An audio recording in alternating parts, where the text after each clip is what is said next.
এই অন্তর্বর্তীকালীন সরকারকে আমরা আহ্বান জানাচ্ছি আওয়ামী লীগকে নিষিদ্ধ করার জন্য, আওয়ামী লীগকে বিচার দ্রুত করার জন্য আপনার আর কি কি প্রয়োজন? ইতিমধ্যে আইনের উন্মোচিত হয়েছে। দীর্ঘ ১৩ দশকের বেশি সময় ধরে মানুষের অধিকার লুণ্ঠিত করা হয়েছে।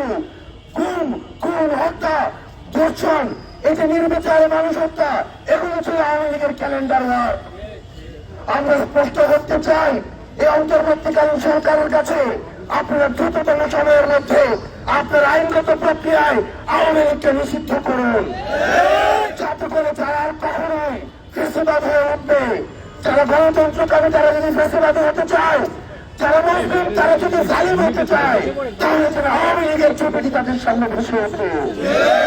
আমরা আমাদের ভাই কাসেম হত্যার জন্য কাসেমকে সামনে রেখে, কাসেমের লাশ সামনে রেখে আমরা শপথ গ্রহণ করছি।